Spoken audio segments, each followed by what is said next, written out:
When you're leaving the MTC to go to the airport and everything, you're feeling really excited because maybe if you talk to somebody before about when they get to their mission, they tell you some crazy stories and stuff, and you're like, oh no, am I going to be one of those people that get there and have something crazy happen to me? But it's pretty normal. You get there and you have like your passport and your information that the MTC gives you, and they say, just give this to the person that you meet in the airport when they ask you for this or that.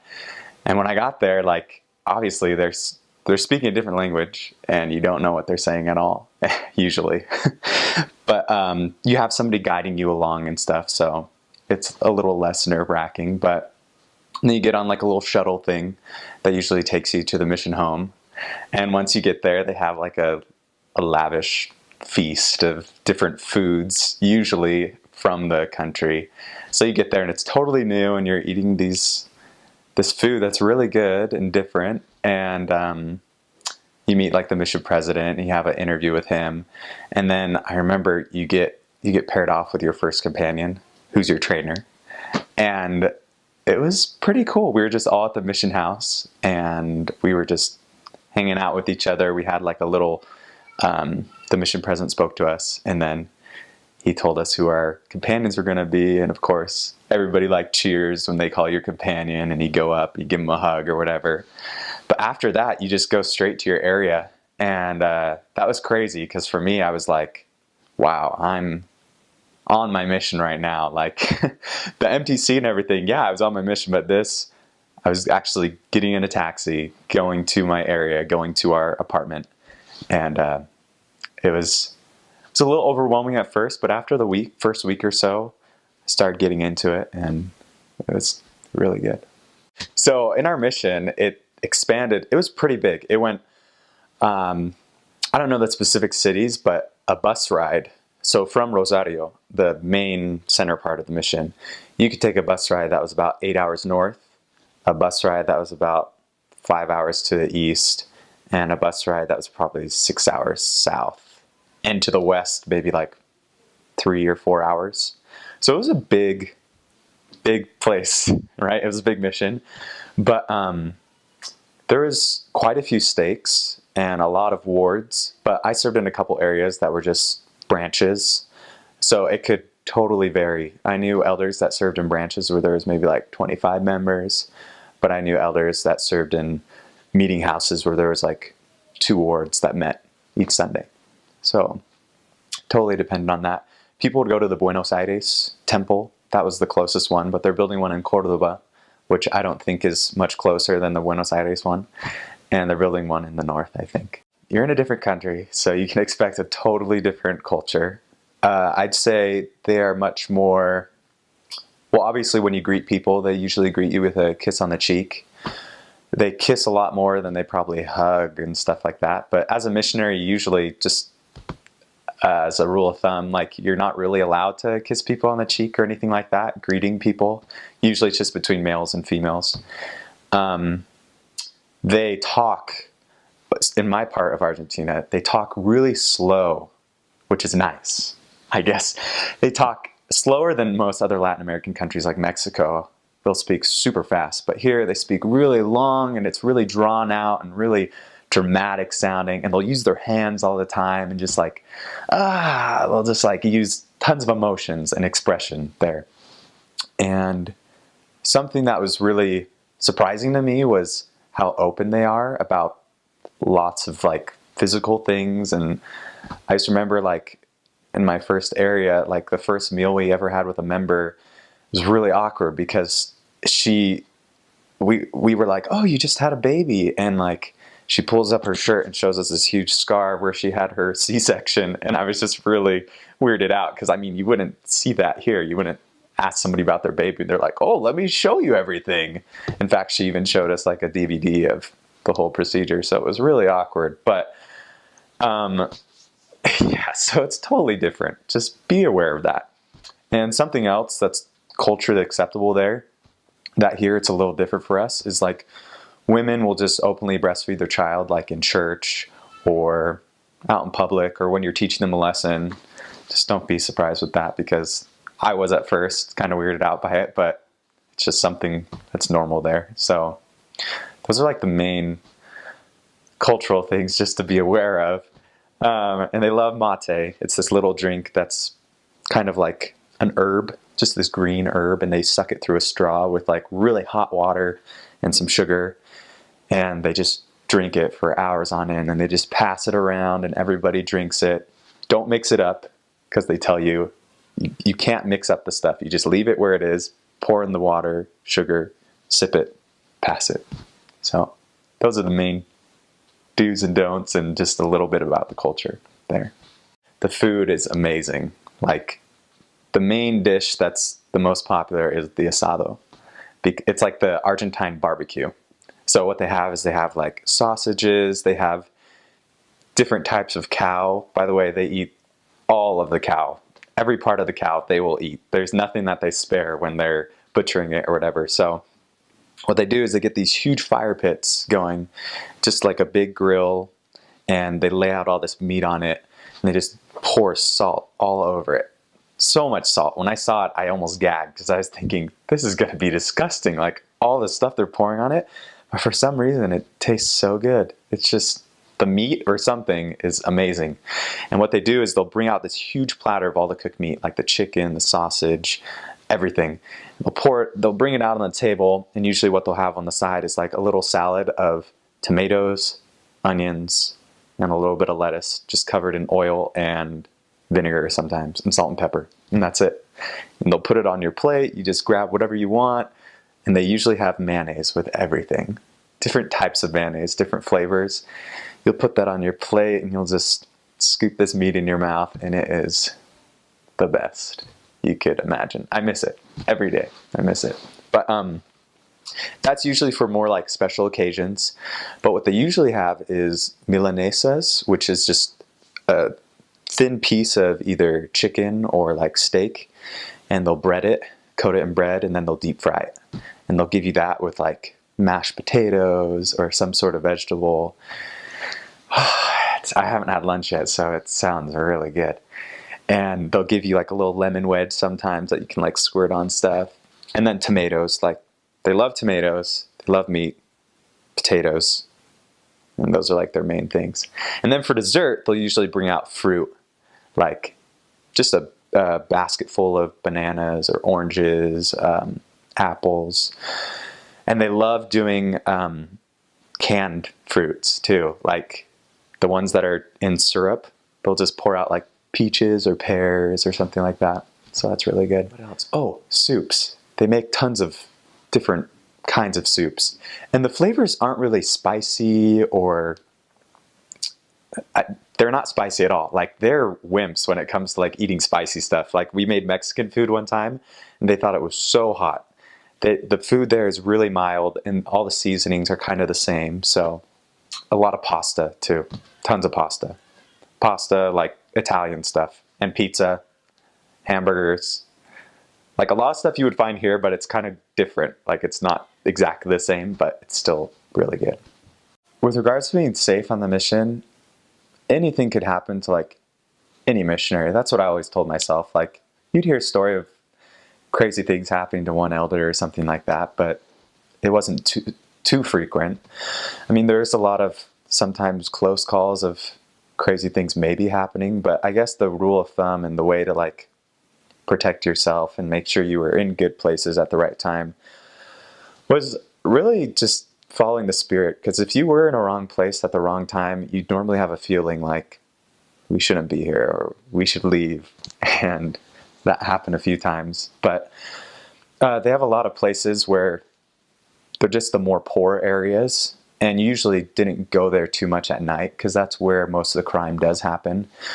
But those are called the vishas, and they're just kind of like back alleys that go on forever. Like, there's alleys and little alleys, and the walkways are super narrow, so like maybe two people could walk side by side.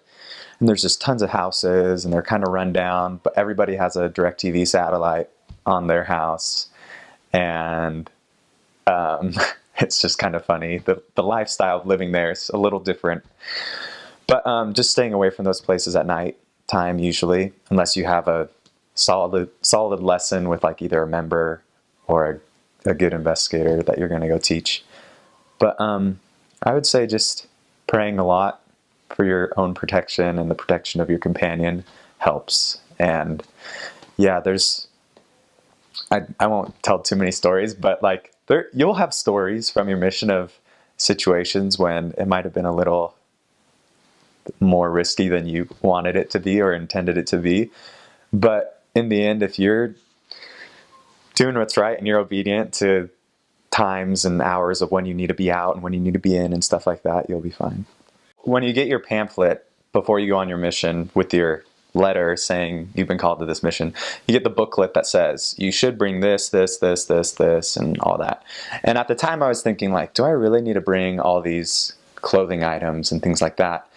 And so I had talked to a few people beforehand and it didn't really help, but I guess after the mission, I realized exactly what I needed. And just depending on where you are on the mission, in the mission, actually it doesn't really depend that much on where you are. It's pretty much the same climate-wise. It's really hot and humid during the summer. Like you will walk outside and you will be sweating. Or you will get out of the shower and you'll already be wet again with your own sweat. So that's a little difficult at times if you don't like that, but you get used to it. And the main thing was you want really thin white shirts, really thin short sleeve white shirts for when it's summertime. And then you want, a lot of people will wear sweaters over their white shirts, like members and missionaries. They'll wear sweaters, and when you go out just on a day when it's really cold, like during the winter, I guess the best way to explain it is it's really humid, so no matter how many layers you wear, you're usually going to be pretty cold because it just cuts through everything. But if you wear more, it's a little more comfortable. So if you wear like a long sleeve shirt and a sweater and like a pretty decent waterproof, thick kind of jacket, you're going to be pretty well off. And you'll want some waterproof shoes, whether it's summer or winter. Waterproof with good soles and good support for your foot, because you're walking all day, every day. They don't have cars there unless you're in the mission house, which you may use cars every once in a while, but not really for your individual proselyting. So that's kind of about weather, because I was really confused about what it was going to be like weather-wise. It doesn't snow, just a lot of rain usually. And like I said, it can rain during summer anytime, and it can rain during winter anytime. And if you can find like a waterproof scripture carry case or something, because I would just put mine in like a plastic bag, like that's all I had. And it was super uncomfortable and awkward sometimes just to carry that around because it'd slip around and stuff. And you'd have to like undo it every time you talk to somebody to like pull out a pamphlet or something. But if you got really good waterproof stuff, that's what I'd recommend. And as for transportation, their buses there are like their airplanes. So you'll go to a big bus station and you'll get on these buses, and the chairs are super comfortable usually. They're like these big leather chairs if you get like the first class. And if you don't have first class, they're usually just cloth, but they're way nice. You usually have tons of room to sit on it, and it's pretty cool. I really liked it a lot. But the other buses that you take around the city that you put in little coins to go on, they're usually really crammed. There's a lot of people on them most of the times, depending on where you are. And don't expect the buses to come at like a specific time every time. You just kind of get there and wait for when it shows up, because it totally depends. And they have taxis and they have remises. And taxis are like more official, I guess, and usually more reliable. Remises are guys that kind of just like use their own cars, and they are part of this corporation. And it's kind of like you call them and whoever's available will just come and get you. And if they recognize you're like American or you can't speak Spanish good, sometimes they'll try to like gyp you out of your money and say like, oh, that'll be 20 pesos, when really it was just like around the corner and should only be 5. So just be aware of that. Sometimes people are dishonest with that. There's this one area we were in that was really small. So we had pretty much contacted everybody's house within a space of a month. And we kept doing that over and over. And we of course worked with members, trying to help them to find people that were ready and prepared to hear our message. And sometimes that was successful and sometimes not, but we'd really get outside of the box. You kind of had to, like, in order to attract people to you or find ways to connect with people in, like, not a missionary way, like, kind of, because sometimes people there are kind of put off at the fact that you're coming to preach some religion to them that they usually associate with North America, and sometimes people don't even like the United States. So it's really hard. That's kind of a boundary. So you kind of have to show them that you're a normal person, that you love them and care about them, and you're not just there to, like, force some religion on them or anything like that. And a majority of them are Catholic, but there's a lot of people who are, like, evangelical or, like, born again Christians or Jehovah's Witnesses. So there's a pretty good mix of religions there. Majority are Catholic though. And so I remember one time my companion and I, we just started organizing these soccer tournaments at the church building, because every church has a soccer, what's the word? Has, like, a soccer field with goal posts and things like that. So we were like, we should just take advantage of this, like, on a day when we didn't really have a lot of things to do normally, or when people were, like, working a lot or something. We organized these soccer games so that the younger kids of the neighborhood would come, and we'd play with them, and, like, sometimes we'd make little bets, being like, all right, if you guys can beat my companion and I, and there'd be like 10 little kids maybe, like, if you can beat us, we'll buy you all ice cream or something like that. Because one of my companions at the time was, like, pretty wealthy and affluent, so he didn't have a problem using, like, his own money to do that kind of stuff. So we would play games like that, and we'd get their contact information, and we'd go by their houses and just meet their parents, say, hey, we've been playing soccer, and this is where he's been going, and just explaining things like that. And we'd kind of tie it into church things by giving them a tour of the church. And usually they'd have pretty insightful questions, and we'd be able to answer them. And a lot of times this is the first time they've ever stepped into, like, a Mormon church. So it was really different. And sometimes it was the first time they'd ever stepped into a church, other than when they were, like, baptized as a baby or something like that. So that was pretty cool. My companion and I were really trying to find somebody who would show some interest, because it was really difficult at one time. So we were just praying a lot, and just praying to Heavenly Father, saying, if there's somebody here that would accept this and that wants to hear about this, like, help us to find them. And mainly it was just finding somebody that would accept the Book of Mormon as scripture, because a lot of people think that the Bible is the only word that God has ever said. And I believe that the Book of Mormon also goes hand in hand with the Bible, and that they're both from the same source. And so it was trying to find somebody that believed in that as well. So we were praying a lot, we fasted, and we were knocking on this one lady's door, and she came out. And she immediately knew who we were. She said, oh, you're the Mormon missionaries, aren't you? And we said, yeah. And she said, yeah, you guys believe in the Book of Mormon, right? I said, yeah. And she said, oh, I have a copy of the Book of Mormon from, like, 30 years ago, because the missionaries came over to my parents' house when I was little. And I remember I read it so many times, and she told us from cover to cover what the book was about, and told us the history behind it, like with Joseph Smith, and how he received the plates that he translated it from, and things like that, like with dates, specific dates and everything. I said, wow, you know more than I do about this. Are you a member or anything? And she said, no, I'm not a member. I just know about it. And we asked her straight up, we said, well, do you believe that the Book of Mormon's true, or that it's the Word of God? She said, yeah, I believe it is. We were like, well, do you know what this means? Or, like, do you understand what significance this has?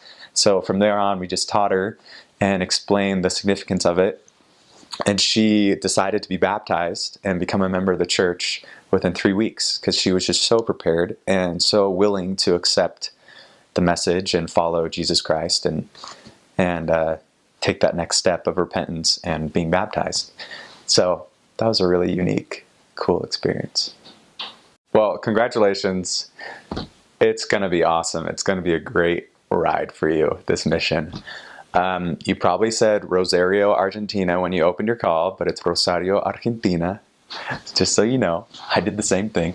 And now looking back on my video of when I opened my call, I kind of laugh at myself for that.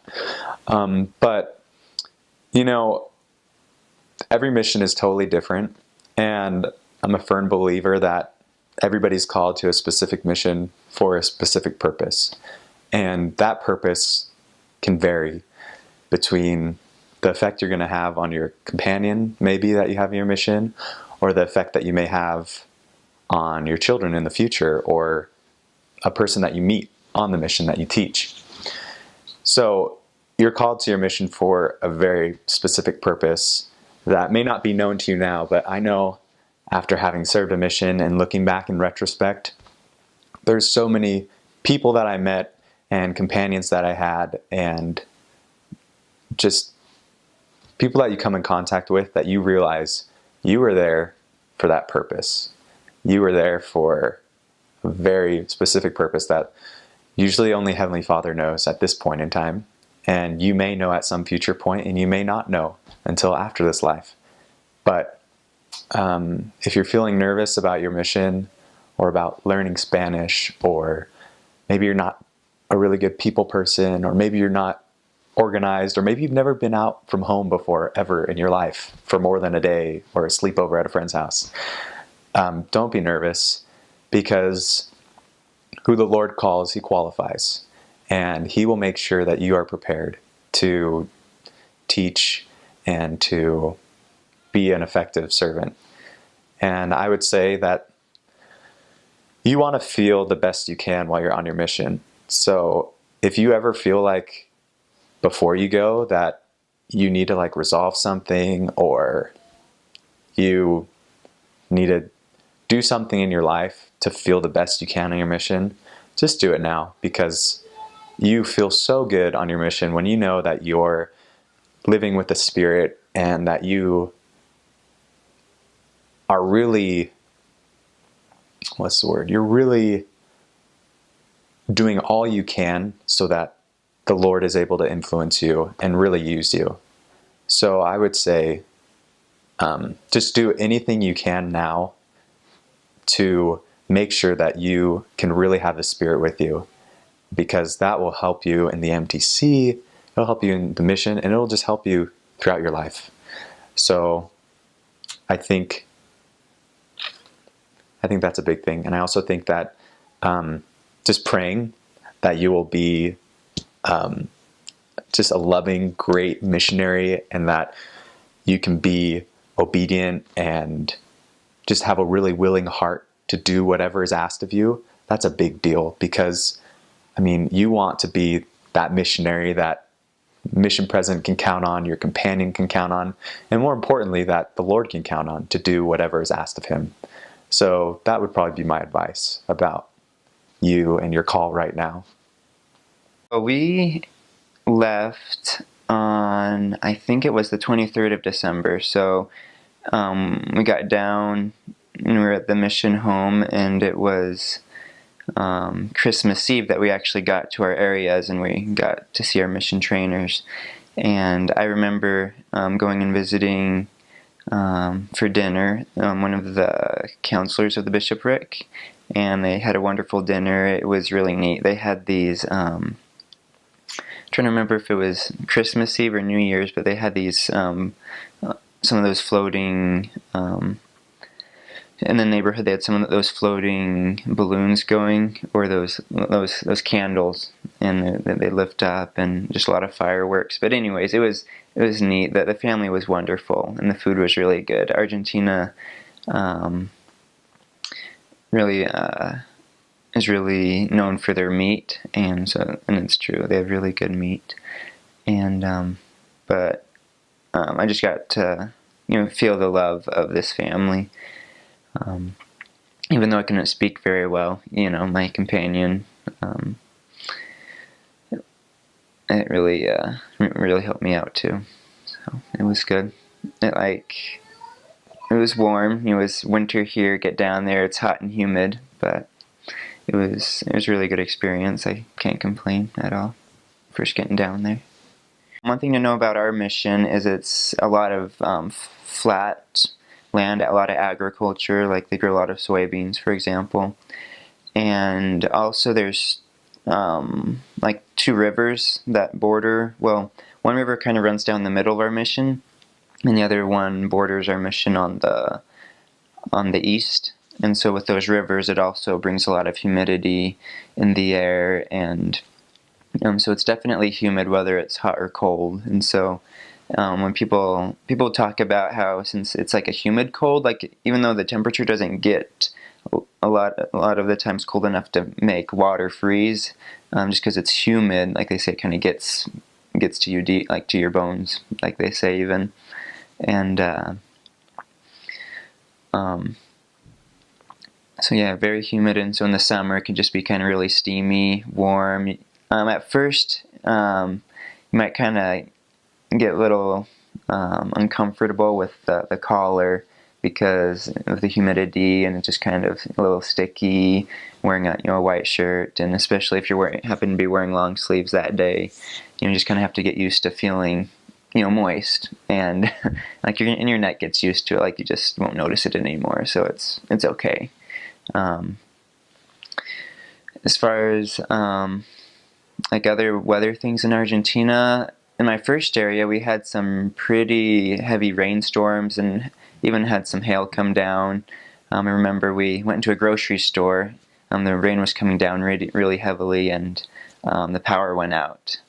And when the rain let up, we did head back home, but the streets were pretty deep in water in certain places. They're pretty big about their holidays. Like a lot of people, get off work when they have a holiday, and they're decently frequent, I would say, which was neat. Also, to know about Argentina is that agriculture really is a huge part of their economy, and so when you hear things in the news, a lot of the time it may be about like what's happening in the fields and about their economy. And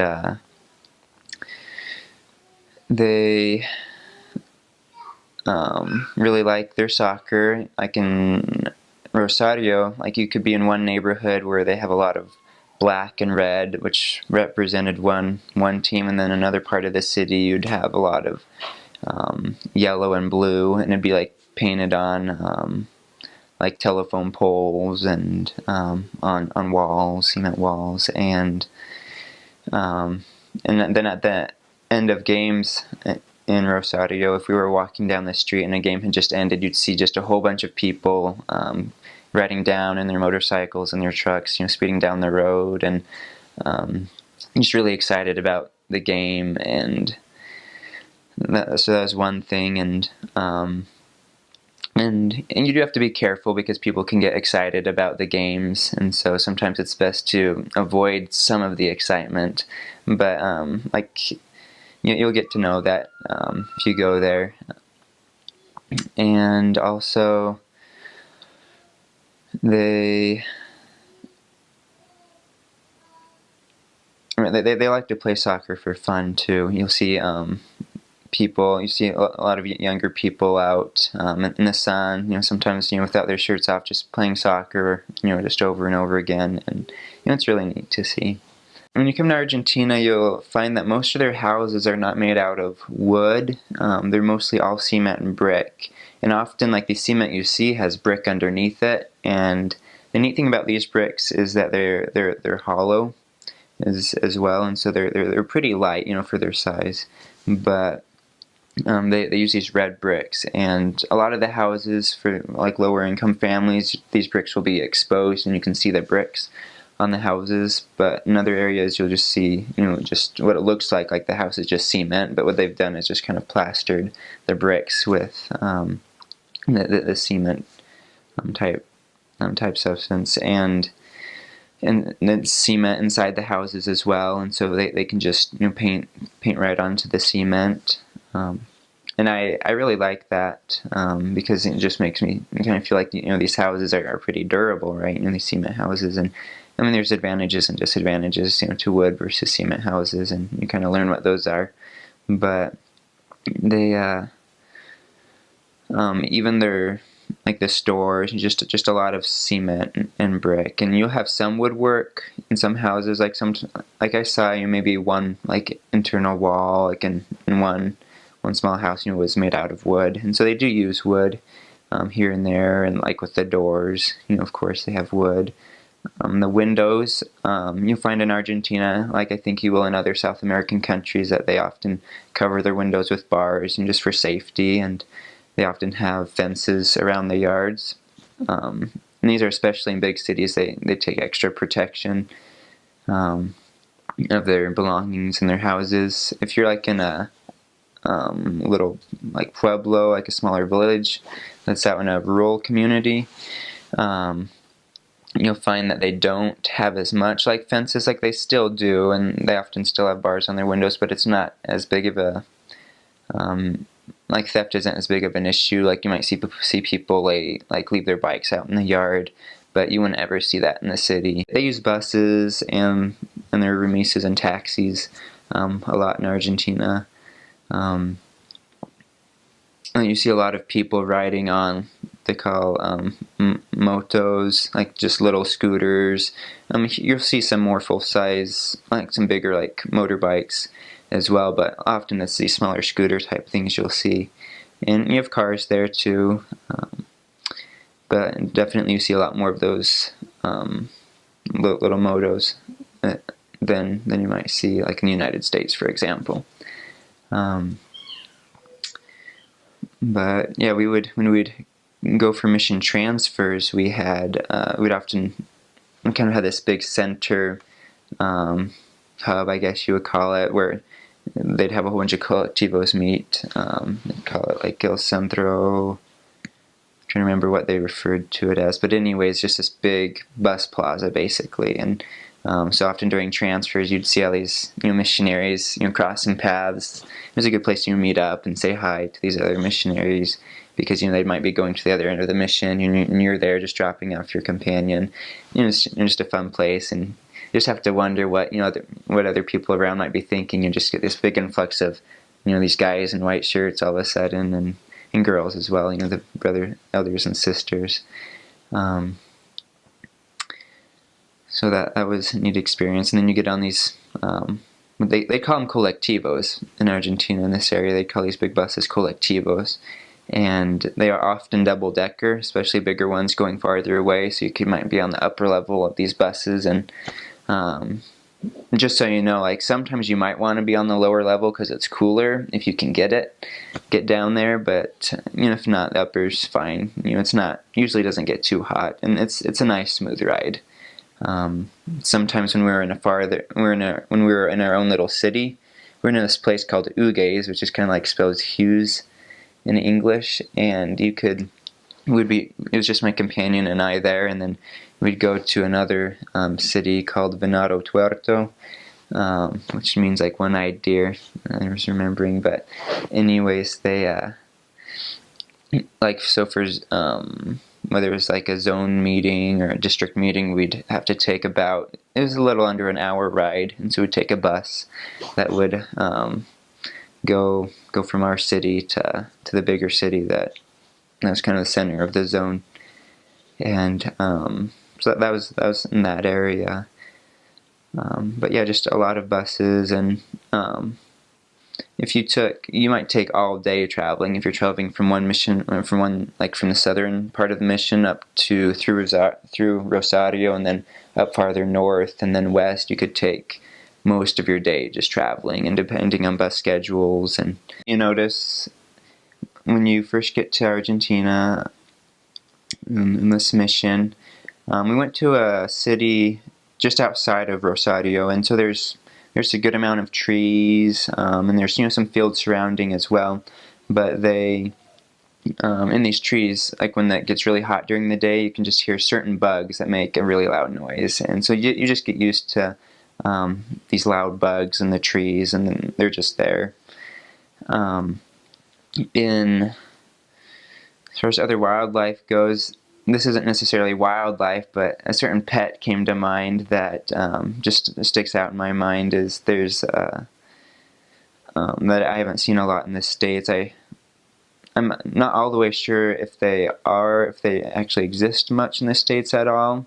There's some different things I've heard, but there's a certain breed of dog called a dogo, and it's a white dog, a pretty big dog, and very muscular.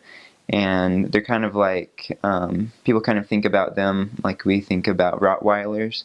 And so they can be very friendly and good pets, but they also like have a very mean bite. Like they're very powerful animals, and so but they're kind of neat looking dogs too, because they're very, very white, and they have like some pink to their skin too, if depending on how thick their hair is. Other wildlife, one thing that came to mind was in my last apartment we had some issues with cockroaches. I didn't really have any serious issues with cockroaches until that apartment, but you just learn to live with them and just deal with them and take care of them as they come, and you can get sprays to try to help them out.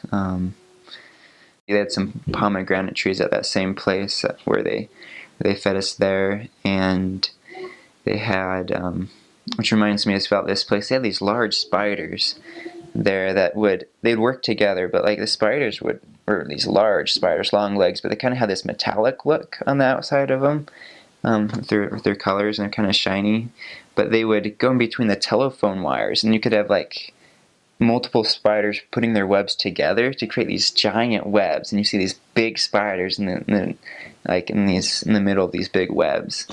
And sometimes I'd wonder how they made that web. Did they like climb all the way down the tree and then go up here and make this web? But that was kind of neat to see. I had most of my experience with Vishas in Rosario, like in a bigger city. There's some other cities like Pergamino, it's a little bit bigger, and Paraná. And I'm sure in Santa Fe I heard about the Vishas there too. But you go into these Vishas. I remember going into one in Rosario, just kind of you're just in a regular neighborhood, and then you go to this kind of this dead end, and there's this narrow walkway and that you can go down, and there'll be smaller huts and houses that people have built, and it's just these smaller narrow sidewalks that you kind of weave in through around these little makeshift houses that people have made. And they just the people are accustomed to living that way, and they were friendly to us missionaries. Like we'd go in, and the people we were going to visit, they'd often escort us out, and so we were protected. And I heard about a Visha that was supposed to be especially dangerous, and I heard that that only like missionaries were some of the only ones that could go in there, and come out okay, because the people down there really do respect the missionaries. It's not to say that none have gotten hurt or robbed or anything like that, but the missionaries are pretty protected and respected, and people usually don't bother them. When I was in Rosario, I got robbed once, but that was the only time in my mission I was robbed, and the guy just took our watches and left, and we were just fine. And it was kind of funny because our zone leaders in our apartment also got their watches taken the same day, and so we have this picture with them with bare wrists, where our watches had been. But other than that, I had never gotten robbed previously. I did have a companion, and he had gotten hurt physically, and so it's before he got to me. He was in a different area, so things can happen, but they usually don't. In Argentina, they have a wide spectrum of food. I think you'll get the sense that there's kind of like this Italian influence in their food, because like the number one population in Argentina came from Spain, but then the second largest came from Italy, and so you have that Italian influence, and so you have a lot of pasta type dishes.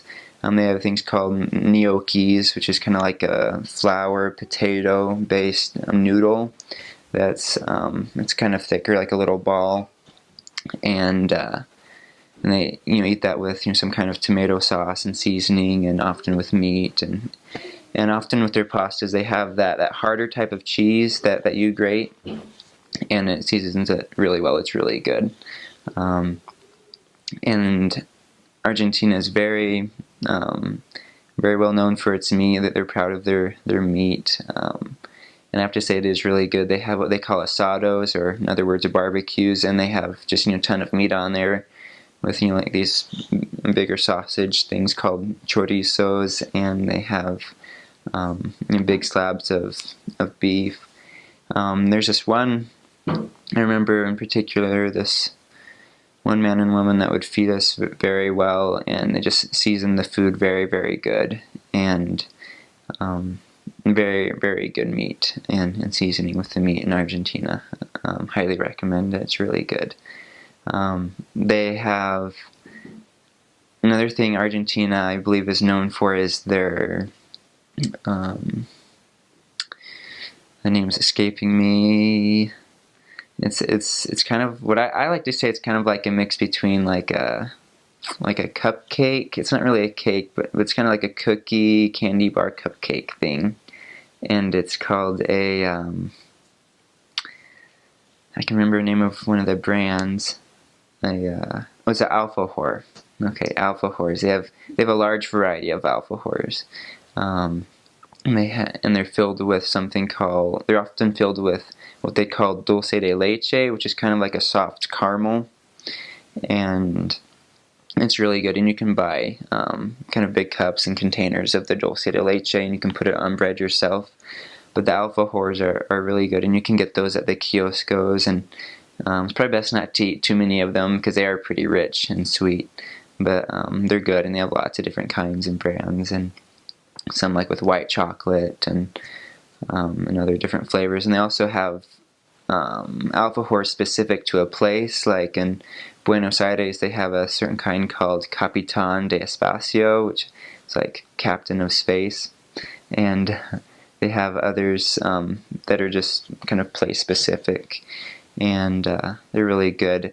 And that reminds me that sometimes the bakeries kind of make their own alfajors as well. They're a little bit less covered in they have chocolate covered ones, but they also have just kind of like a cookie with dulce de leche, and then another cookie and things like that.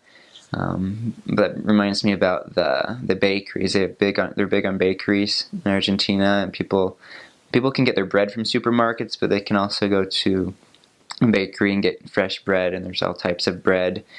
Because people eat what they call like common bread with their meals, with most every lunch, and they also eat it with like their small dinners that they have, and also with breakfast in the morning they might have a little bit of bread with dulce de leche or some jam type stuff. They have just a lot of good stuff at their bakeries. The bread is nice and inexpensive. It's good stuff. And they also have like another thing they kind of have separate from supermarkets too. Like you can find it in the supermarket is they have like these meat shops where you can go get your meat there, because they eat a lot of meat in Argentina. I think you'll find that they don't eat as much as they would like to, because I think they used to eat more when the economy was better. Like their economy is doing okay, but they've had some economic issues, and so sometimes they don't eat as much meat as they would like to, but they still eat a lot of meat. In Argentina, you'll have they also have like a common dish for a lot of people, I think, is chicken with rice, and that's really good. They have something called, the name is escaping me. They'll take like these it's not too thin, but they'll have these slices of chicken, and they'll cover it with breadcrumbs and then fry that, and it tastes really good. And sometimes they'll do that with fish, and one time they even did it with eggplant, and another time I didn't like this as much, but they did it with cow liver. And so they did that too. And one thing I really liked is when squeezing lemon juice on the fish kind. it was really good. And name's escaping me. If I remember it, I'll have to say it because that's really good stuff too. So yeah, I just love like their pasta type dishes. It's really good. Their gnocchis. One thing they have is I believe it's called morcillo, and it's blood sausage, and it's okay if it's warmer. I like it better warm, and I like to eat it with bread. But it just plain, I just really don't like it. Overall, I don't like it, but it's okay. It's all right. It's something new to try. And then one time we would go out to this smaller community that was part of like in our ward boundaries, and there were a few members there. There was this lady there that would sell homemade bread, and it was really good, and we got to see how they made the bread. And she also made pasta sometimes and had this little machine that would crank out the pasta from the dough. And we would eat there, and they'd feed us very well there, and I was really thankful for that. I remember one time we were eating there, and after we had started eating, like they had made this kind of like it had some eggs and some like other vegetables in it, kind of like an omelet. But after eating it, they said there was some cow brain in it, which was new, and I thought it had a different taste to it. I mean, it didn't bother me, but it was. So that was a new experience, having eaten cow brain. They have supermarkets just like we do here in the States. However, one unique thing they have is in the neighborhood, since a lot of people don't have cars to carry groceries, and I think it's just a custom that they've been following a while, is they have these smaller stores called kioscos, and you can go there and get basic things like milk, bread, and crackers, cookies, and maybe some basic hygiene supplies as well, toilet paper, paper towels, just things like that as well, that you can go, and if you just need to make a quick run to this kiosco to get some juice or just things like that. If you're just on your way home to the apartment and you need to get something real quick, they have these convenient little kioscos, these little stores that they have scattered throughout the neighborhoods. But if you want to go do like some bigger shopping and just load up and then come back to your apartment, which sometimes if you get enough, you might want to take a taxi, or sometimes in Argentina they have these cars that aren't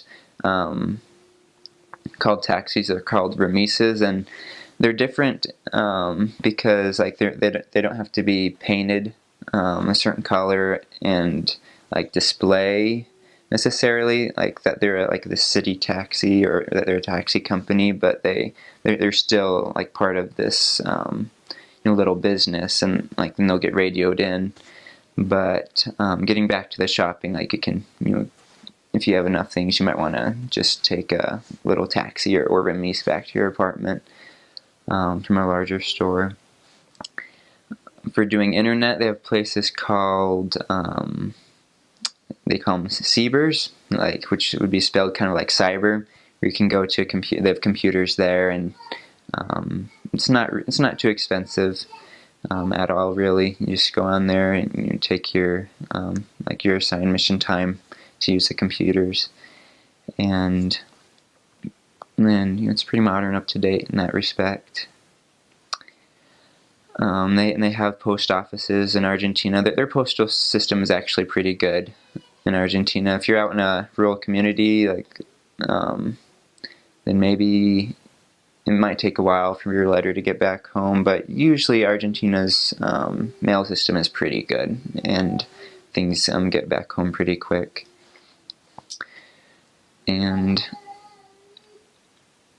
so yeah, those are some things to know just about like your P days and things. They do have, in certain areas, they have full-size malls in Argentina. Like in Rosario, they have this place called, they had a supermarket, and they had some other things besides food as well called Jumbo. And they had also this other it's kind of like a Home Depot place called Easy, and then on another level, they just had like a mall. So like they have, those types of places in the bigger cities.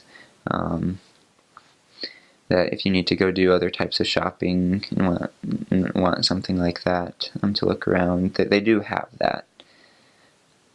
And so But yeah, they and they have other services you can find. I got my shoes repaired in Argentina at least once, maybe twice. I took my shoes in to get some new soles on them, and then they sew the new sole on the bottom, and it works real good. And you can go that route if you don't want to get a complete new brand new pair of shoes. Another thing you need to know about Argentina is that they have what they call siestas. And so what happens is, like, during the middle of the day, like it might be like from 12 to 3, maybe a little past then to 4, and sometimes it's shorter. It depends on like everyone's schedule, and sometimes it varies from community to community, but they have this time where businesses shut down and people go home, and often they take naps and they'll be sleeping. And so sometimes if you're trying to track during the siesta, you'll come across people who have been sleeping, or they're taking that time to well, they also eat before the siesta. That's like when their largest meal is. They have their big lunch, and then they have their siesta. And some people don't like to be bothered during that time. Other people are just fine with you coming by. But as a missionary, you might have to be creative, and I'm sure the mission will help remedy this and give you ideas and instructions as what to do with that time. But because sometimes it's not the easiest to contact people during the siesta.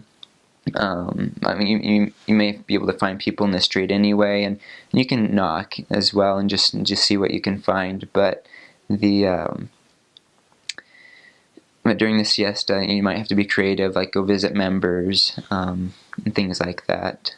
But then when 3:30, 4 rolls around, then businesses open back up again, and people return to work. Because sometimes people even come home from work, because the businesses are closed.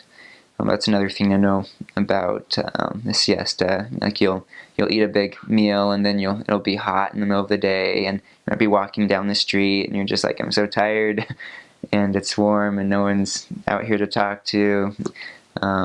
But you'll get used to it, and you'll find ways to use your time creatively and effectively. Something that I really enjoyed about my mission was just having a lot of experiences with so many wonderful people. I loved being a witness of like the many different spiritual gifts that people had, and how they were manifest. Like just starting with my companions, I got in the mission field and was with my trainer. He just had a lot of love and a lot of just diligence and energy for doing missionary work, and I saw that remain with him his whole mission, until he finished. He just had a lot of love and energy, and he was a committed missionary. He was living the mission. He was being a missionary, and I just am so thankful that he was my trainer. So thankful. He was obedient, and he had those gifts. But it was neat to see just the different gifts of the Spirit manifested in different missionaries. I had another all my companions had a lot of love. There's one in particular I really associate like a word in Spanish, like cariño. He just had a lot of just affectionate, close, warm love for his companions and for the investigators, and that really drew people into the gospel. Another missionary, he had a lot of faith. He had a faith to baptize, and with that companion, I baptized more than with any other companion. He just had a lot of faith to baptize. And another companion, he had a gift of just knowledge and retaining it. He was just an excellent student of the gospel and the scriptures, and I was just awed at his capacity to learn and apply the scriptures and use them to teach and to exhort. I really admired his abilities to do that. Other missionaries had different gifts. Other missionaries were really good at training. You just hear about these missionaries that would train. They just had a way of really helping other missionaries adapt to the mission, and they had those special gifts. Another companion, just an excellent teacher, just very clear, just really connected with the people well. Just an excellent teacher, the gift of teaching. One I also really enjoyed associating with the members. There's this one branch president in particular who I just really, really admired. One of the best men that I'd ever met in my entire life. Just very, very humble. And even though like the branch was struggling in certain ways, like we needed some more priesthood in that branch. And there's challenges, in that unit, just like in any other unit of the church. But he was just a very stalwart, just member of the church. He was a convert himself, and his wife, who was a member, had actually passed away. But he was just a very, very strong member, and you could just see it that he was converted, and he also taught, and he loved learning about the gospel.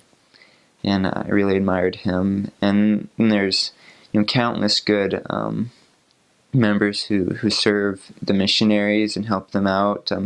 Sometimes in my mission we did our own laundry, and then other times there'd be members who would wash our laundry for us. And I'm so grateful for those sisters that would take in our laundry and then have it all nice and ready and folded for us. And they just took really good care of us, and especially considering some of the circumstances that some of those members were in, and the sacrifice and love that they showed towards the missionaries. I was very thankful for that. And, the people of Argentina are very loving, serving people, and even those you come across in the streets, like if you ask them directions, they're very friendly and they love talking with you.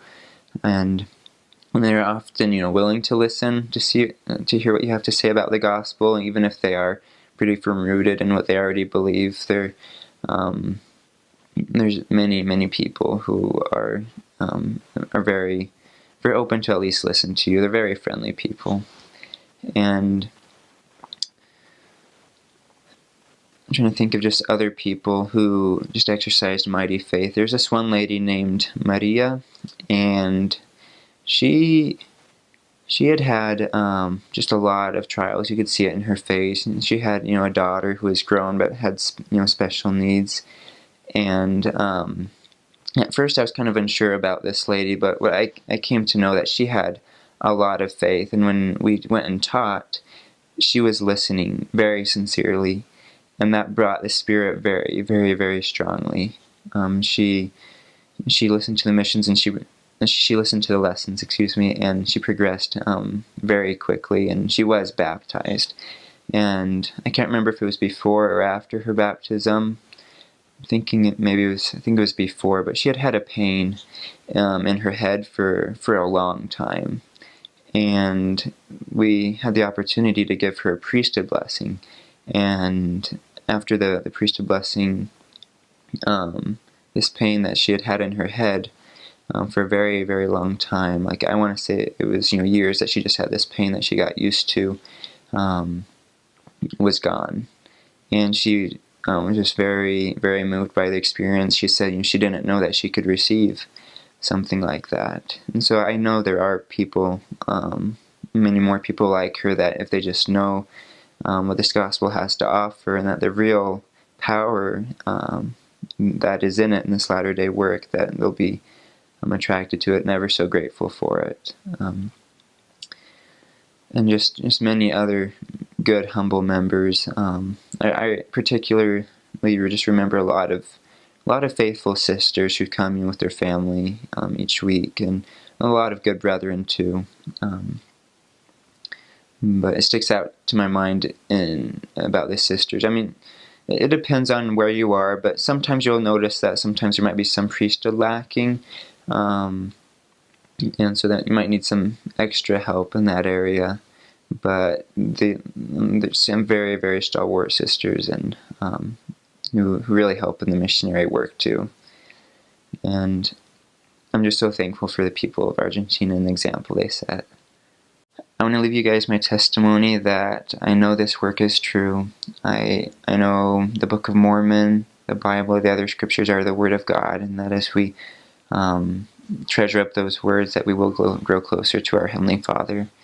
I know my Savior lives. I know my Heavenly Father lives too, and that He loves me, and that He listens to my prayers when I pray.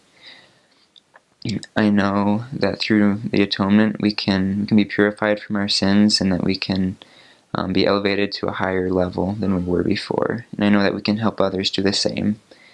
I know this good news of the gospel that we spread as missionaries is very precious indeed to the rest of the world, and we just need to help others find it and give of ourselves, give of our time and talents, and so other people can also share the good news and find joy in living the gospel. And I just want to say these things in the name of Jesus Christ. Amen. My flight plans to Argentina weren't that complicated. I got my visa on time, so I wasn't worried about that. Got my flight plans. I was going to fly with about 8 other missionaries who were all going to Argentina, but to different missions than I was. And we got on the plane. We were flying first. We were going to fly to Atlanta, Georgia, and then from there to Buenos Aires. And we were flying to Atlanta, but there was a storm over Atlanta, so we couldn't land there. And we had to go over to Florida and then back to Atlanta. And by the time we got back to Atlanta, our plane had already left. So it was about midnight. It was 8 missionaries out past our curfew, not knowing what to do. And we called church headquarters, and they told us to go to a hotel somewhere. And we ended up teaching a guy probably the first lesson in a line in the airport. And so that was good. And eventually we ended up staying in Georgia for a couple days with the mission president there. And that was fun. He took us out to Five Guys. We got some burgers. We didn't really get to do much work because we didn't know what we were doing yet. We were all trained in Spanish. But eventually we got down to Argentina, and we got there, and I said goodbye to all those missionaries. And a guy who didn't speak any English was driving me all the way to Rosario, and I got in the car with him. I didn't speak any English, or hardly any Spanish. He didn't speak any English. We had no idea what the other one was saying. And eventually he said, "Hey, I understood. We're going to go pick up another elder." And we picked up another elder. He was a brand new elder from El Salvador. And I didn't understand what was going on. I thought this guy was going to be my trainer. So I was introducing myself to him. I thought he was my trainer. And then he, with his little bit of English and my little bit of Spanish, I eventually found out he was a brand new missionary too. And he wasn't going to be my trainer. And so eventually we got to Rosario. And normally when you get there, you have all the new missionaries, you get a whole day with the mission president, you get trained, he gives you a special dinner, you get to meet your trainers. And I got there and it was a little hectic because I had got there 2 days later than they expected me. So I got there, the mission president shook my hand, gave me about a 10-minute interview, and as they introduced me and my trainer, and 5 minutes later I was on a bus heading to my first area about 6 hours away. So it was kind of a crazy first day. I remember we didn't even get to our area the first day. We ended up stopping in a city, one of the more dangerous cities in the mission, in the middle, and just sleeping with these elders. It was super hot. There was mosquitoes everywhere, and I was just wondering, where am I? That night I've been all around the world that day, and I wasn't in my permanent place. I was just so confused. I remember going to bed that night. But it got better from there. The next day I got to my area. We went and taught some lessons, and my Spanish still wasn't that good, but I felt like I had really helped some people. And I remember once I finally got to my area, one of the first guys I talked to on the street, I just talked to him, and I don't know that he really understood me, but I tried to share the gospel with him, and I kind of bore my testimony to him. And all of the past couple, all the crazy events the last couple days all made up for it then. Just being there and being able to talk to the people and really feeling like, hey, I'm sharing what I know with them. When I got called to Argentina, I thought I thought of like Guatemala, rainforests and tropical stuff, and I got there, and it's kind of like, if you've ever been to the south, I've been in Georgia for a couple days before this, it's kind of similar to the southeastern United States. And so there's the Rosario mission covers 3 different provinces. It covers all of the Santa Fe province, all of Entre Rios, and then part of the just very north tip of the Buenos Aires province. So the Santa Fe and the Buenos Aires province, they're kind of they're super flat. There's not a hill in sight. All of it's very humid and very hot, but it's kind of not deserty, but it's not exactly green, lush vegetation. But then if you go over to Entre Rios, that's more of, if you've ever heard of a gaucho, that's like an Argentine cowboy, that's where they all live. And it's very green, and there's much more lush vegetation. You actually find some hills. It was the most exciting thing ever. And for my last 2 transfers, I got transferred to Entre Rios because I finally saw a hill again. Hadn't seen a hill in about 2 years, so I was pretty excited about that. But wherever you go, it'll be very, very humid. very hot in the summer. You got to make sure mold kind of gets over everything, so you got to protect your clothes and things from the mold. And that's the weather. It gets pretty cold in the winter, so pack some warm stuff. It's doesn't really get. They've never seen snow. Most of them, they're amazed when you tell them about snow. But it gets right to about 33 degrees, and with the humidity, that's pretty cold still. So pack a good winter jacket. And that's all I can think of to say about the weather. As far as the food and the culture go, the food is very good. They don't use a lot of spices. They eat a lot of meat. It's really like Italian food with extra meat and steak mixed. So you eat a ton of Italian food, lots of pasta, spaghetti. When I got back, everything I knew how to cook was pasta and pizza. And then they also eat a lot of steak. They have these big parties they call asados. Pretty much every party they have, it's an asado. If you don't have steak, it's not a party there. And it's just a cut of beef with lots of salt on it, and they just cook it really well. So there's no spices, no barbecue sauce, but they cook it really well, so it's good. And one time I actually brought barbecue sauce and put it on. The members thought I was weird, but it tasted really good. And the food's good. Watch out, you can gain some weight if you're not careful. For them, the best in the U.S., we kind of shave off the fatty part. We try and get the lean cuts of meat. For them, the fat is the best part. So you can get kind of sick if you eat too much fat. And they like to fry everything too. So one of the best things, if it ever is raining, go to the members' houses, because they will feed you every time it rains. Especially if you're out in the country, they'll give you these.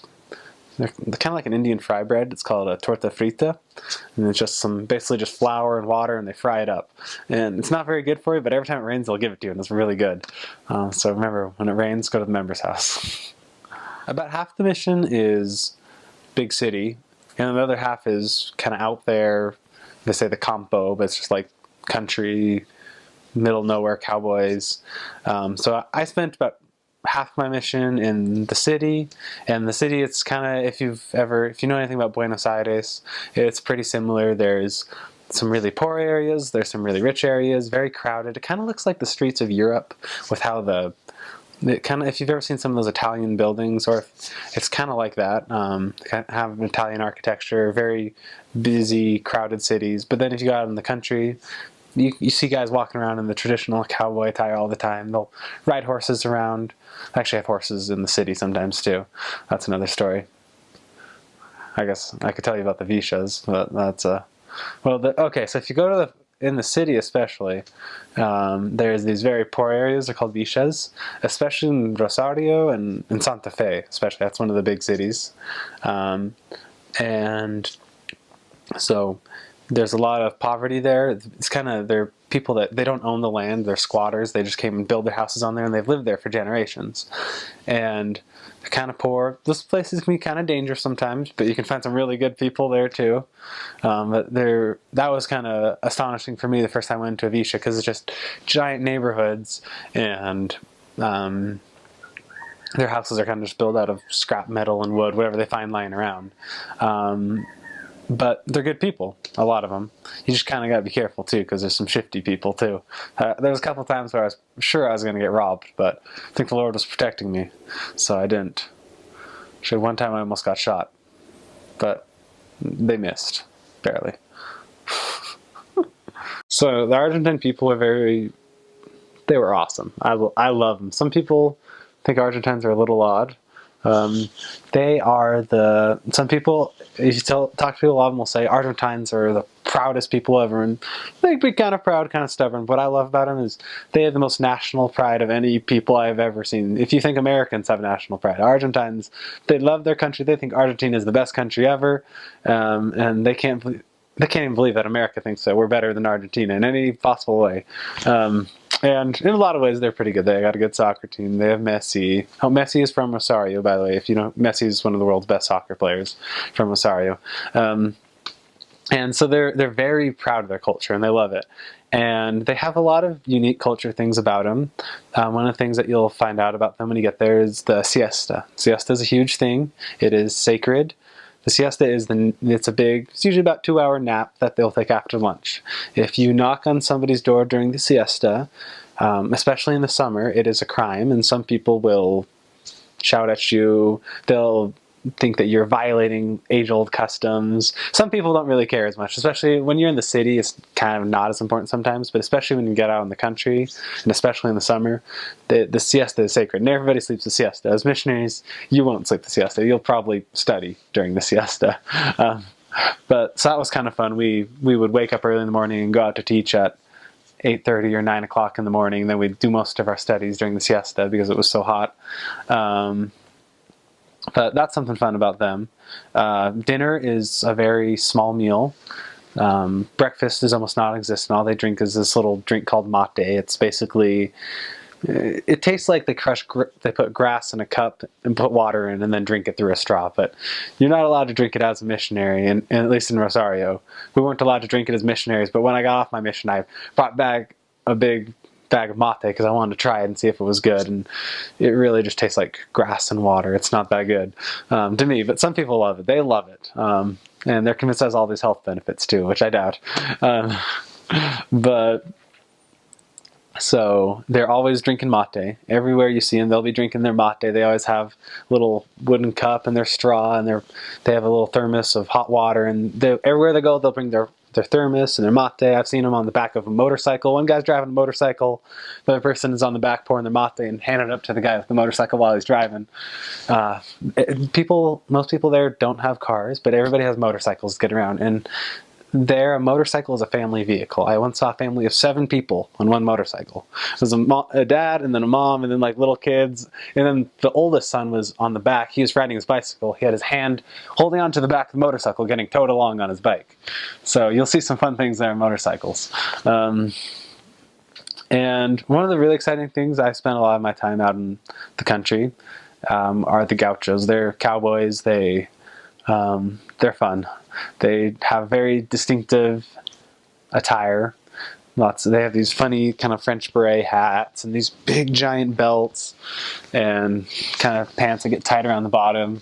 I love their clothes. They're the funniest people. They're maybe they don't know a ton. They usually only have a couple years of formal education, but they're the funnest, humblest people. And I remember this one guy's name was Juan, and he was an older gaucho. He had worked in the fields all his life, and some of the other missionaries, it was 4 of us missionaries in this one branch, and the other 2 missionaries, they found this guy named Juan, and they taught him, and they taught him the lessons, and they asked him if he wanted to be baptized. And he's like, yeah, and he just said yeah to everything. And he's like, see. And they didn't really think he understood because he didn't have that much of an education, so they didn't come back to him. Then about a month and a half later, they accidentally ran into him again, and he was so happy to have him there. He's like, why didn't you guys come back? I wanted to get baptized. And he got baptized, and one of the most faithful members I ever met. Just the gospel was so simple to him, and he just lived it with all his heart. He couldn't read anything like that, but he understood that it was something good and just accepted it. So that's kind of some of the people in Argentina. When they see the truth, they're down to earth and simple, and they don't complicate things. So when I got there, I didn't really know what clothes to bring. I actually had my cousin was in the mission, and he didn't really give me. He gave me some advice, but I didn't understand it. I was under the impression I was always warm, because I was told you only need 1 suit because it's warm and it doesn't get cold. You only do need 1 suit, but that's because you don't want to. You just only wear suits on Sundays there, just to not attract attention to thieves. But it gets very cold, so make sure you bring a couple sweaters. I had a big trench coat. That was the best thing I ever brought with me. Bring gloves and maybe a hat. Also bring lots of good shoes, because I went through 5 pairs of shoes on my mission. I walked holes into all my shoes. At the end of my mission, I actually walked until the sole literally fell off my shoe and my foot was on the ground. So make sure you bring lots of shoes, or just good thick soles. They might not be as comfy, but you'll be glad you did. Be warned, don't carry much money on you. Don't buy a fancy watch and bring it. Just buy the cheapest watch that looks like a little kid watch, and you'll be safe. So I want to say this in the most serious manner possible, but if you are going to Argentina, you will get diarrhea. It happens to everybody. Usually it's about your second, third week in the country. It's just adjusting. So just be prepared for that. You'll hear lots of things. Don't eat oranges. Try and eat just lots of rice and cheese and those things that are easy on your stomach when that happens. But that will happen, just so you know. Happened to me when I was training. I was training one elder, Elder Sands, and Elder Sands I had a strong stomach, so it wasn't that bad for me, but Elder Sands had a very bad stomach, and he had, well, there's another story behind that we won't go into, but he had very bad diarrhea. And we ended up, one of the members had offered to give us lunch, or a couple of the members, and we're like, oh, that'd be great, but I told the sister there, I told her, well, we'd love to have lunch with you, but my companion's stomach is really bad. So do you think you could make him something simple, like just something with rice that doesn't have any sauce in it, something that's easy on his stomach? And she said, oh yeah, sure. So we showed up at the member's house, and they were all there, and they had this great lunch laid out. It was like this stuffed squash with it was good. I don't know how to describe it. And there was pasta, and there was juice, and I was loving it. I was eating all that. And for my companion, all they had was rice and cheese, and just a big block of cheese, just grated all the cheese on his rice, and just plain white rice. And he was not happy with me, and he was looking at all that good food, and he was trying to convince the members, oh, please, I can just have a little bit. I'm feeling better. Because he actually was feeling a little bit better, and he kept trying to convince him. I even started to feel so bad that I tried to convince them, you should let him have some food, but they wouldn't. They really cared for him and for his health. So he just had rice and cheese while we had this delicious. He didn't get dessert either. So be prepared for diarrhea. Eat when you get it. It's better to eat. It's really is better to eat just the cheese and rice for a couple days and get it over with. Bring lots of Pepto-Bismol. Most of Argentina, it's not that dangerous if you're smart. If you're not smart, it can be dangerous, but you got to be smart about things. I think when I went on there, I was kind of innocent, didn't know how to protect myself in a city or anything. I learned a lot there. But I only got robbed once, and I got shot at once. They were about a block away from each other, so it probably is a lesson there that you got to be careful in certain areas. So yeah, one time my companion, we were walking, we weren't actually in the Visha, the dangerous area, we were just walking just out of it. We were about a block away.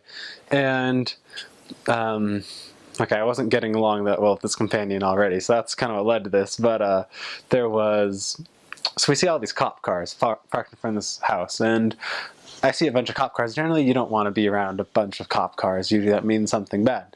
Cops carry sawed-off shotguns in Argentina. But I told my friend, hey, let's go down this street, but he didn't want to. He said, oh, no, it's fine. I don't want to go down that street over there. This will be faster. This will be safe. He actually thought it would be safer. I guess being close to the cops would be safer. If you see cops, go away. So we walked down that street, and pretty soon someone ran out of the house and started getting in a gunfight with the cops. And my companion, I was here, my companion was here, and we hear bullet passed right between us. We both look at each other, and we realize what's happening. Like, that was a bullet. We dove behind a house, and we were safe. But I learned my lesson. Stay away from cop cars and any potential.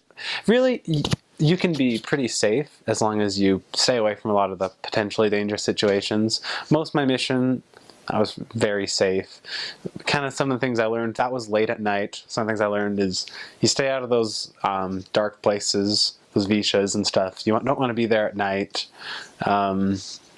The mission president will give you lots of rules. Obey them and you'll be safe. I knew some other elders who weren't quite as obedient as that, and they got robbed lots. And at the same time, there's some elders who are very obedient and they just have bad luck. But be aware of your surroundings. Look over your shoulders. Be aware of all the people around you. I remember there was one time some guys were gonna rob us, but we were trying to do everything right. We were trying to stay around other people, and they just got spooked off. They ran away. So I think that was the Lord protecting us there. But if you're doing what's right, you'll be safe. Just be smart about it. I did not tell my mom about that one until I got home. I don't know if I told my mom about that still, actually. Yeah, my mom will probably find out about this through prepared to serve. I shouldn't have told her that. Yeah, one story, one of my favorite times in my mission. It was kind of, so I just kind of finished with, it had a hard companion that had a kind of a hard time with. He didn't like me very much. That's another story. But I kind of just finished up with that, and kind of after the trials come the blessings sometimes. And I got a brand new companion, and we were in one area is called Pergamino, and we were actually the zone leaders in Pergamino. And so we got there, and when I first got there, I heard about this one city. It was called Rojas, which means red. It's kind of a weird name for a city, but that was what it was called. And in Rojas, there was a small branch of the church, but there hadn't been missionaries there for about 7 years. The missionaries had left because they hadn't been having much success, and so there was a small branch of about 9 people or so, but they hadn't had any new baptisms in years, and they're kind of struggling. And I heard about it, and I went and asked the stake president and later our mission president about it, and we got permission to go and try and see if Rojas was ready to receive missionaries again. And that was a really cool experience. We'd go down there about once a week. We'd take a bus. It was about a 45-minute bus ride down to Rojas, and we'd go down early in the morning, spend the whole day preaching there, and the members there were so excited to have us because they hadn't had missionaries in years, and they would give us lunch as soon as we'd get to the town. We didn't know our way around because we'd never been to that city before, but there was just a member waiting at the bus station for us. And we got off, and he took us on a tour around the whole town to every investigator or part member family or inactive member he knew, so that we could go teach people. And we just get there, and the members were just helping us the whole time. It was a small 10-person branch, but they were so excited to have missionaries there. And right away, one of the families they took us to was a family, and they hadn't been active for years. There was a mom who had been active but went less active, and a guy who was a couple years older than me, and he was on the point of serving a mission, but then he ended up going less active for a while. And we went and we found them, and we kind of worked with them, and they were excited about it. But then they had a 14-year-old daughter whose name was Karin, and she hadn't really heard much of the gospel because she had just been a little tiny girl when they went, but she had been blessed as a baby in the church. And we kind of taught the whole family about it, and eventually her older brother, who's the one who's a couple years older than me, he got really excited. He kind of remembered his testimony. He started sharing the gospel with his sister, and she got baptized. He came back to the church, and that was just really great seeing that family. They were having so many problems at the time. They had a brother who had just been put in jail, and the mom was having a lot of health problems. She was going blind. But seeing they were just having so many problems, kind of a dysfunctional family, but as they got the gospel, it was just great to see that excitement come into their lives. And I still keep in contact with them. And like Karin, she's been active for over a year now. She just went to EFI for her first time. She was the only youth in her whole little city, and she was so excited to find out there were other members of the church of her age. And in that same area in Rojas, we also ended up baptizing a guy. He got baptized the week after I left. I was mad I couldn't be there for the baptism, but he's now the branch president, and they've now sent missionaries to that area, and it's reopened. It's doing super well. That branch is, I don't know how, it looks like it's doubled in size from what I know. But it's really cool just to be able to see a place that really most of the people in that town hadn't heard the missionaries. They didn't know what the church was talking to them. So it was just great to see the gospel come to places where it really hadn't been before, or was just a few people knew about it. So at one point to mission, as in Rosario, so the main city of the mission, and his big city, and I was just training this brand new elder. He just got here as his first Sunday at church, and we hadn't had too much luck. I'd been in that area for a transfer before. We hadn't really baptized anybody. It was a little frustrating, and so then this new companion got here, and I think he was living worthy. He must have been more righteous than me, and he brought all the blessings with him when he came. But so he came. It was his first Sunday in church, and we had one guy. So I had found we were kind of reactivating one family, and they brought one of their friends, about a 40-year-old man, to church. And then normally we didn't get that many people at church, and this Sunday we had about 8 people show up to church. And one of this guy that had brought his friend had brought to church, at the end he loved the meetings.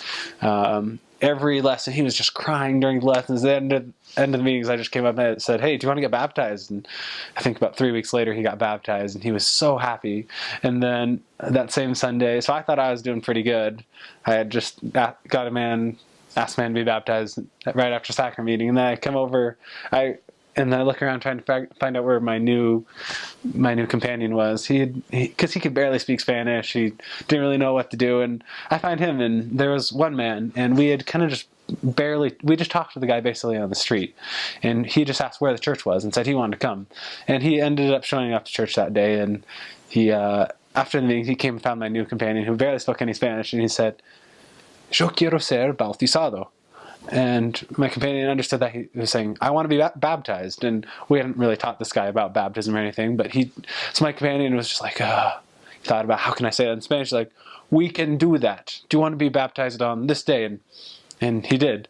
So that was just an amazing first Sunday for my companion, having all these different people come and want to be baptized.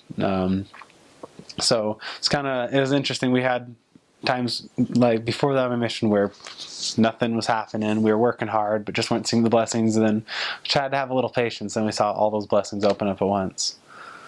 When I got my call, I was just like you probably are. I was just the most excited pre-missionary ever, and I was so excited being in the MTC and getting done a mission. I remember though I was surprised. Everyone had told me missions are hard, and I got there and it was what they had said was true. It was a lot harder than I expected. I remember sometimes at the beginning of the mission, I was like, man, this is hard. I got homesick at times. And I just kind of thought, should I really be out here? I remember I had that thought at the very beginning of my mission, first month or two. And then fast forward a year later, I was training an elder. And it was his first month. And he kind of asked me the same question. He was having a hard time. He was the only member in his family. His family didn't totally support him going out. And he kind of asked me, is this really worth it? Like, when does this get fun? And I remember a year before I had been asking myself that same question, but I looked at him and I told him, I am so glad I'm here. This has changed my life, and this is where I want to be. And it was kind of like, there had been that turning point. I don't know exactly when it happened in my mission, but I loved being there. It was something, I loved how much I grew. I loved the spirit that I was feeling every day, and just working for the Lord and having that feeling that I was going about doing the Lord's errand. And I loved the people. I loved seeing the changes in their lives. And so there'll be hard days. Yeah, that's just part of a mission. But just keep going whenever those hard days come. Just keep praying, keep doing what's right, and you'll be amazed. It'll be an experience that you wouldn't trade for anything.